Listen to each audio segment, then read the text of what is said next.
third day in Nagaland, this particular time, this stint. We've had back-to-back programs.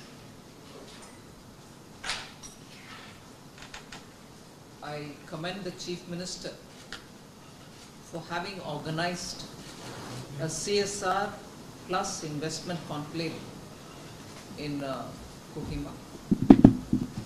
Nagaland very much requires good exposure to investments and also look at projects which can benefit from CSR. I did mention this even during the program. This is always a conundrum whether CSR funds can come where there is no investment, and unless investments are already in a state, their CSRs being spent in that state as a natural consequence is what people pick up on. But Nagaland is still yet to get as much investment as it is capable of absorbing. And as a result, it does also run short of CSR. But this one call by the Honorable Chief Minister of Nagaland, which he met and also gave me in sometime early this year, March sometime this year. As a result, you've had quite a good number of CSR offering, each one tied to some good projects which will benefit, and mostly I saw an accent on health-related products. So procuring good high-end equipments for hospital, procuring medical equipments, also making sure the hospitals get facilities. Like for instance, one of the programs that I will be concluding today, my visit with, is a dialysis center which one of the CSR funds has started up here. So CSR, as a result of that one call from Honorable Chief Minister early this year, has brought in quite a big number of fund givers, and as a result there are quite a few projects which have come out. 34, I think, if I remember the number of projects, Nakul. Well, how many CSR projects were there totally? 36. 36 projects have been announced to a total amount of 38 crores, and of which, 38 crores over and above that, some of them were yet to come because the projects have not been completely presented to them. They're ready with the money. We had planned that we'll come with a 50 crore announcement. Now it has reached 38 crores, I think, and the rest of it will be made up sooner. If that is one side of the story, the investment interest you saw in the conclave, investors had come, industries had come, who are keen to work on possible ways of investing in Nagaland. From the ministry side, we wanted to ensure that there are enough bank access to Nagaland. As a result, we had a complete review of how many districts benefit from the presence of banks, and those districts which are really not as much covered by banks, there should be banking facility provided. Just for your information, I want to say Dimapur has the maximum presence of banks, 94 branches in total, which is both public sector, RRBs, and if any, private banks as well. Second comes Chumukedima with 58, in total public sector, rural bank and others as well. And third place goes to Mokokchung, fourth is Woka, and fifth is Mon. Now in Mon, incidentally, yesterday we had opened up a private sector bank, Axis Bank's branch. In all, totally in Nagaland, 271 branches are prevalent of banks, both of public sector and private sector. Just only public sector and regional rural banks. Of the 271, 200 bank branches are of public sector banks and regional rural banks. Now, through the Jan Dhan Yojana, accounts have been opened for all the citizens. As a result, a total cumulative direct benefit transfer amount which has reached Nagaland, DBT transfers to people who get it into their account. It could be for one category or the other in which they are entitled to get the money. 287 crores have been given DBT to the person concerned. It goes into the account. A cumulative total of 287 crores have been reached. Yesterday during the presentation in the banking conclave, I had spoken about different schemes, how many got covered, how many persons got covered, what's the total amount, and yesterday exclusively in that program how many were added on to that total. I'm not going to go into that, but what is important for people in Nagaland to know, and through the media I'd like to present that here, is Nagaland certainly requires a lot of help in terms of resources. Yesterday, whilst the Chief Minister had invited me to meet his cabinet colleagues, he had given me a detailed presentation of what the situation is about the capital and the current account and the balance that is there, deficit. All that has been explained. But I just want to highlight some data through you for the people of Nagaland. Tax devolution to Nagaland has increased to 13,782 crores, 13,782 crores in the period of 2014 to 19, compared to just 3,844 crores, 3,844 crores during the period of 2009 to 14. So comparing similar periods, that is 2014 to 19 to 9 to 14, you can see that from 3,844, I've already mentioned that number, 3,844, it has gone up to 13,782 crores. Now that is what is due, collected, total tax collected, and amounts to be devolved per a formula given by the Finance Commission to each state. That's gone up. Now grants and aid, which come from the centre, has also gone up. Grants and aid for the same period I'm talking about, 2014-19, compared with 2009-14. Between 14-19, it has reached 29,483 crores, 29,483 crores. Whereas it was, between 2009 and 14, it was 20,812 crores. You can see a clear increase of more than 9,000 crores. 20,812 crores. So these are some of the points which I want to highlight. Now for this year, this 22 to 23, the year in which we are, the total grants, Finance Commission based grants, which is what I read to you earlier, grants and aid, grants from the centre to Nagaland for this year 22 to 23 will be 4,773 crores. That's the budgetary allocation I'm talking about.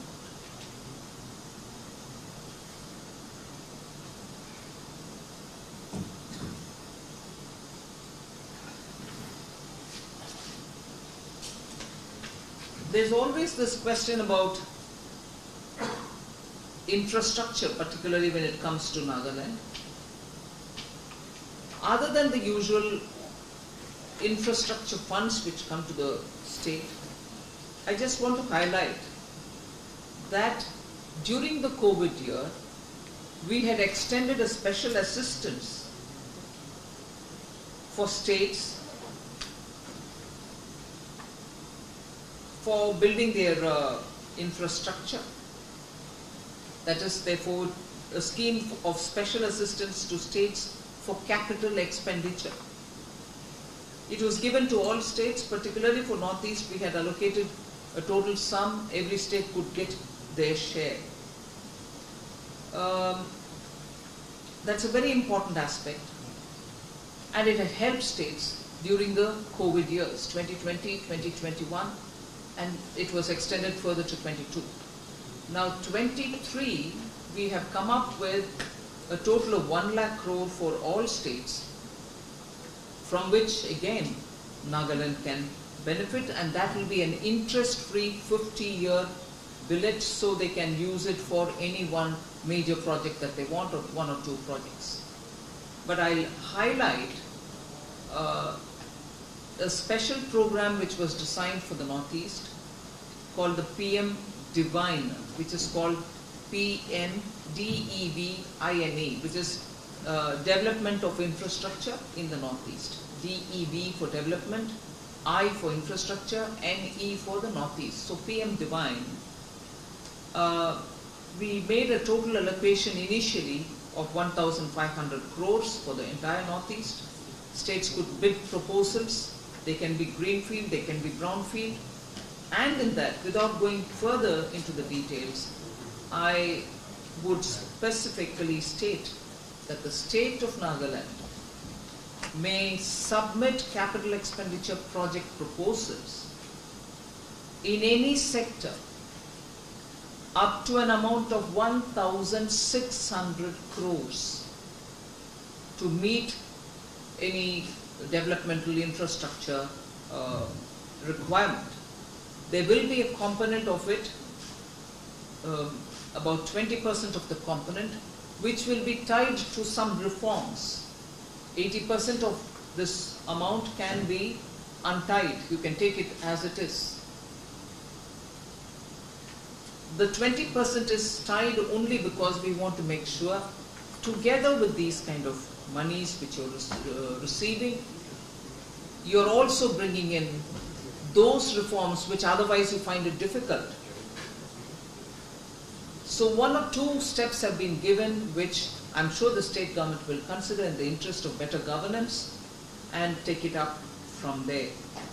My opening statements, I just wanted to highlight these particular things. I also will finally, I'll conclude by saying this and leave it open for the House to ask questions. Smart City Mission, 17 out of the 35 projects of Kohima Smart City are completed. The central government has also released a total of 245 crores for Kohima City alone, that Smart City project, out of which 195.99 crores have been utilized as of 8th July 2022. So I just want to highlight that. I mentioned yesterday the various benefits which have been released, but one thing I'd like to add, PM Kisan, which the PM releases on a regular basis, money is released for farmers. 2,13,603 beneficiaries of PM Kisan in the state of Nagaland. Regular release of funds reached 2,13,603 farmers, beneficiary farmers in the state of Nagaland. Similarly, Jan Arogya Yojana, which is the PM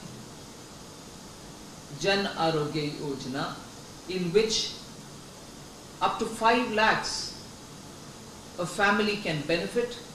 In that also, 81 empaneled hospitals are there in Nagaland, and 2.54 lakh e-health cards have been already issued.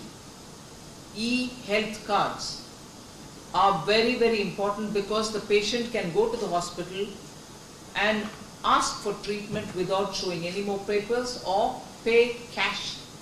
So that e-card does it all for you, and that has been issued to 2.54 lakh beneficiaries. And this is for PM Jan Arogya Yojana. Ujjwala Yojana, I think the data is already available with you, I'll just highlight. But for the media's sake, we are giving you a complete compilation of every data. Even if you've written it down or if you're not, you'll get a copy of this running to some several pages. It goes into greater detail of every scheme, of every tax being devolved, every program that is getting covered. So I won't spend more time into the details, but you're welcome. I'm sure my people will distribute that as soon as the press conference is over. Thank you. Paper will be circulated. I think you'll have all the details. So thank you very much. She's getting late for her other program. 2 more programs and to catch the flight. So you will take any question? You have something? Yes. Tell me. Okay. Thank you, ma'am, for a gracious present in the 3 days to Nagaland. In the 3 days, Can you have introduce yourself? Oh, my name is Moa Jamir from the Morong Express. During the 3 days, you must have met a lot of stakeholders. So, in your personal opinion, is Nagaland a case of underfunding or mismanagement? And as a supplementary, as the Union Finance Minister, what suggestion would you give to the State Finance Minister? And my second question is that on the first day you spoke about adult tinkering labs and one district, one product. On the second day during the bankers' conclave, you directed banks and the state government machineries to undertake outreach campaign for welfare schemes. So does it mean, is it a recognition that the welfare scheme are not reaching the beneficiaries or producing desired result by the government of the day over the years, including the present government in which the BTV is also a party? Thank you.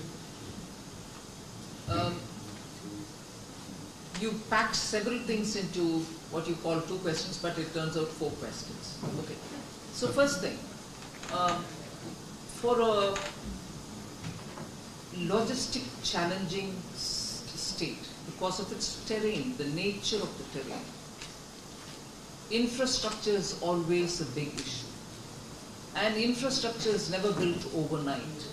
It's always built over several years, but for whatever reason, over the decades, and this is just not of Nagaland, it is also true of the rest of the country, but in Nagaland it has specifically even more big challenges because of, as I said, the hilly terrain.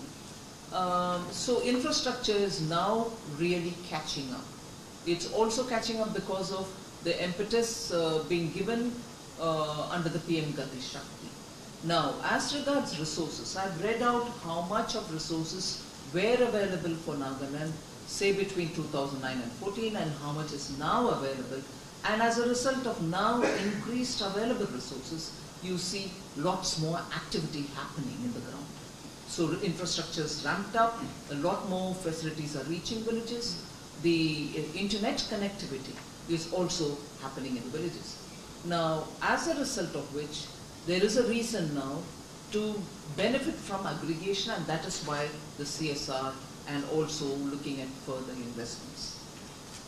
The infrastructure financing, I've said Government of India is giving during the 2 years and now increased funding without interest. There are grants being, almost grants being given, for which I'm sure the state government will come up with more project proposals which we can very quickly ramp up and give. You're interpreting my giving a call to the banks to go to the districts as possibly projects not reach, the schemes not reaching the ground is not actually the way I would look at it, because I read out the details yesterday, and the booklet which has been given to you has also all the details. Banks will have to access credible, eligible borrowers for every scheme. Now, if those who are eligible for it have to be identified, there is a special effort to be made. Bank staffing may not be adequate for them to go into deep villages and identify such people. Even otherwise, the good performance has been noticed in, for instance, yesterday I said Mudra, PM Mudra scheme is doing very well. Stand Up India is doing very well. Each branch is giving funds for SCs, STs and women. So, that is why yesterday I made it a point to explain it. That if there are 100 eligible people to get benefit from one scheme, we need to reach all the 100 is my argument. Unless the eligible person himself or herself says, I don't need it, I'm okay without it, we need to reach. And in order to reach, I'm asking the banks to go to the districts. They are not being asked to go to the districts because no work has happened. They are being asked to go to the district to complete those which are incomplete yet. And they shall complete it by 30th of November. Thank you.